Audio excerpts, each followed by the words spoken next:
Hello guys, welcome back to our channel. അപ്പോൾ ഇന്ന് നമ്മൾ രാത്രി ട്രിപ്പാണ് കേട്ടോ പ്ലാൻ ചെയ്തിട്ടുള്ളത്. അപ്പോൾ എങ്ങോട്ടോ പോകണമെന്നുള്ളതൊക്കെ വഴിയെ പറഞ്ഞുതരാം കേട്ടോ. ഞങ്ങളുടെ ഒരു സ്ഥിരം പരിപാടിയാണ്. ഇതുപോലെ കുട്ടികളൊക്കെ റെഡിയായി കഴിഞ്ഞു പറഞ്ഞാൽ ഞാൻ വരുന്ന വരെ കുറച്ച് ഫോണൊക്കെ നോക്കിയിരിക്കും കേട്ടോ.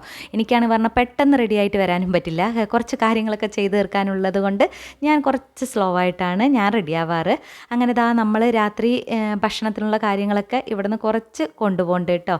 അതായത് ഗ്രില്ല് ചെയ്തെടുക്കാനുള്ള സാധനങ്ങളൊക്കെ എടുത്തിട്ടുണ്ട്. പിന്നെ കുറച്ച് അവരുടെ ഫ്രണ്ട്സും കൊണ്ടുവരുന്നുണ്ട്. ഇക്കാൻ്റെ ഫ്രണ്ട്സ് എല്ലാവരും കൂടിയിട്ടും അതേപോലെ തന്നെ നമ്മളും ചേർന്നിട്ട് ഇന്ന് നമ്മളൊരു നൈറ്റ് ട്രിപ്പ് പ്ലാൻ ചെയ്തിട്ടുണ്ട് കേട്ടോ. അങ്ങോട്ടാണ് നമ്മൾ പോയിക്കൊണ്ടിരിക്കുന്നത്. അപ്പോൾ ഇടയിൽ നിന്ന് നമുക്ക് ഒരാളിനെ പിക്ക് ചെയ്യേണ്ടതുണ്ട്. അപ്പോൾ അങ്ങോട്ടാണ് ഫസ്റ്റ് പോയിട്ടുള്ളത്. എന്നും ഈ ഒരു വഴി വന്നാലും എനിക്ക് അധികം മടുക്കാത്തൊരു സംഭവമാണ് കേട്ടോ അത്. ഈ ഒരു കളറും അതേപോലെ തന്നെ ഈ ഒരു തൂണും. ഇതിൽ ശരിക്കും അവിടുത്തെ അറബികളുടെ കവിതകളാണ് എഴുതിയിരിക്കുന്നതാണ് അറിഞ്ഞിട്ടുണ്ടായിരുന്നത്. അപ്പോൾ കാണാൻ തന്നെ നല്ല രസമാണ് കേട്ടോ. രാത്രിയായി പറഞ്ഞാൽ ശരിക്കും ഈ ഒരു ഏരിയ കാണാൻ ഭയങ്കര ഭംഗിയാണ്. അപ്പോൾ ഒരു കാര്യം പ്ലാൻ ചെയ്യുന്ന സമയത്ത് നമ്മൾ നേരത്തെ എത്തണം പറഞ്ഞിട്ടാണ് കേട്ടോ പ്ലാൻ ചെയ്യുക. പക്ഷെ ഞങ്ങൾ ഇറങ്ങുമ്പോൾ തന്നെ ഞങ്ങൾ 8 മണി എന്ന് പറഞ്ഞതൊക്കെ ഏകദേശം 9 മണിയൊക്കെ ആയിട്ടുണ്ടായിരുന്നു. അങ്ങനെ ഇരുട്ടായിട്ടാണ് എത്തിയിട്ടുണ്ടായിരുന്നത് കേട്ടോ.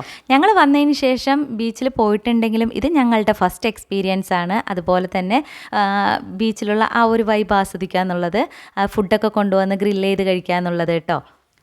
വേറെ കുറേ ബീച്ചുകൾക്ക് പോയിട്ടുണ്ടെങ്കിലും നമ്മൾ ഈ ഒരു ബീച്ചിൽ വന്നപ്പോൾ എനിക്ക് ഭയങ്കരമായിട്ട് ഇഷ്ടപ്പെട്ടു കേട്ടോ.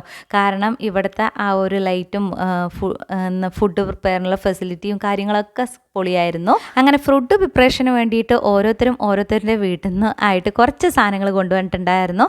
അതും കൊണ്ട് എല്ലാവരും ബീച്ചിൻ്റെ സൈഡിലായിട്ട് പോയിക്കൊണ്ടിരിക്കുകയാണ്. അങ്ങനെ ഞങ്ങളുടെ പ്ലേസൊക്കെ ഒന്ന് കണ്ടുപിടിച്ച് കഴിഞ്ഞ് അതിന് ശേഷം ഫുഡ് ഗ്രില്ല് ചെയ്തെടുക്കാനുള്ള സെറ്റപ്പ് ചെയ്യാൻ കേട്ടോ. ഇതാണ് ഇക്കാടെ ഫ്രണ്ട്സ്. ഇവരെല്ലാവരും കൂടിയിട്ടാണ് ഇത് ഗ്രില്ല് ചെയ്യാൻ നോക്കണം. നല്ല കഷ്ടമുണ്ട് കേട്ടോ. നല്ല കഷ്ടപ്പാടുള്ള പണിയാണെന്ന് തന്നെ പറയുക. ഗ്രില്ല് ചെയ്തെടുക്കുക, അത് കത്തിച്ചെടുക്കുക എന്നുള്ളതൊക്കെ.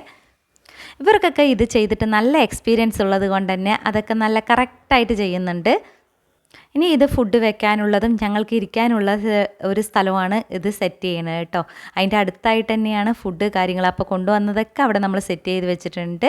ഇനി ഞങ്ങൾ കുറച്ച് നേരം ആ ഒരു ബീച്ച് കാണാൻ പറഞ്ഞിട്ട് അങ്ങോട്ട് നടന്നു കേട്ടോ. പിന്നെ ഇടയിൽ വിശന്നു പറഞ്ഞാൽ കഴിക്കാൻ വേണ്ടിയിട്ട് കുറച്ച് സ്നാക്സ് കാര്യങ്ങളൊക്കെ എടുത്തിട്ടുണ്ടായിരുന്നു. അതും കുറച്ച് എല്ലാവരും ഷെയർ ചെയ്ത് കഴിച്ചു. അതിനുശേഷം ഇവിടുത്തെ മെയിൻ ഹൈലൈറ്റ് എന്ന് പറയുന്നത് തിരമാലകളില്ലാത്ത ബീച്ചായതുകൊണ്ട് തന്നെ അത്യാവശ്യം നമുക്ക് കുറച്ച് ദൂരമൊക്കെ പോവുകയൊക്കെ ചെയ്യാമായിരുന്നു. എല്ലാവരും ബീച്ചിൽ കളിക്കാൻ വേണ്ടിയിട്ട് എക്സ്ട്രാ ഡ്രസ്സൊക്കെ എടുത്തിട്ട് വന്നിട്ടുണ്ടെങ്കിലും ആരും ബീച്ചിൽ അധികം ഇറങ്ങിയിട്ടുണ്ടായിരുന്നില്ല കേട്ടോ. നല്ല തണുപ്പുണ്ടായിരുന്നു വെള്ളത്തിന്.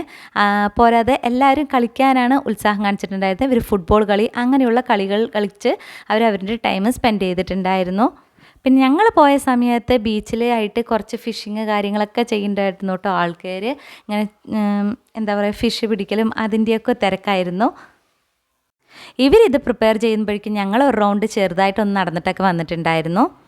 പിന്നെ ആർക്കും വൈബില്ല എന്നുള്ളതാണ് പരാതി കേട്ടോ. അതാ പാട്ട് വെച്ചിട്ട് ആരും കളിക്കാൻ കൂടുന്നില്ല എന്നുള്ളത് ഒരു പരാതിയാണ്. ഏകദേശം സമയം ഒരു 12 മണിയായിട്ടുണ്ടാവും. അപ്പോഴാണ് നമ്മുടെ ഫുഡ് റെഡി ആയിട്ടുള്ളത്.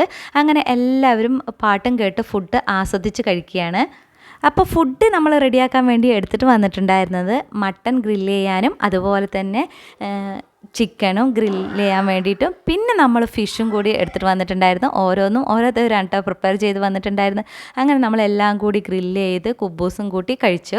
അതിന് ശേഷം അവർ ഫുട്ബോൾ കളിക്കാൻ പോയിരിക്കുകയാണ്. എല്ലാ വലിയവൻ്റെ ഇടയിലും എൻ്റെ മോൻ പോയി കളിക്കണ്ട കേട്ടോ. എന്തായാലും ഒരു എന്താ പറയുക, ഒരു ഷോട്ട് കിട്ടുമെന്ന് ഞാൻ ഉറപ്പിച്ചിട്ടുണ്ടായിരുന്നു. അതുപോലെ തന്നെ ഫൈനലി ലാസ്റ്റ് അവനിക്ക് കാലിക്ക് ഒരു ചെറിയ അടി കിട്ടിയിട്ടുണ്ടായിരുന്നു. ഞങ്ങൾ വന്നിട്ടുള്ള ഈ സീ ലൈൻ ബീച്ചിൽ എനിക്ക് അതിശയം തോന്നിയിട്ടുള്ളത് കാര്യം, ഞങ്ങൾ റിട്ടേൺ വീട്ടിലോട്ട് പോകുന്നത് ഒരു 3:30 ടൈമിനാണ്. ആ ഒരു ടൈമിലും ആൾക്കാർ എന്താ പറയുക, ലഗേജും കാര്യങ്ങളും കൊണ്ട് ബീച്ചിലോട്ട് വരുന്നു എന്നുള്ളതാണ് കേട്ടോ. ശരിക്കും ഞാനൊക്കെ അത്ഭുതപ്പെട്ടു പോയി. ഈ ഒരു സമയത്തും ആൾക്കാർ ഉറക്കമില്ലാതെ എങ്ങോട്ടാ ബീച്ചിക്ക് എന്നുള്ളതായിരുന്നു എൻ്റെ ഒരു ചിന്ത. അങ്ങനെ ഫൈനലി ഞങ്ങളുടെ എല്ലാ കാര്യങ്ങളും കഴിഞ്ഞ് ഞങ്ങൾ വീട്ടിലോട്ട് മടങ്ങുകയാണ്. അപ്പോൾ ഇത്രയ്ക്കുള്ള അടുത്ത വീഡിയോയിൽ കാണുന്നത്. ബൈ.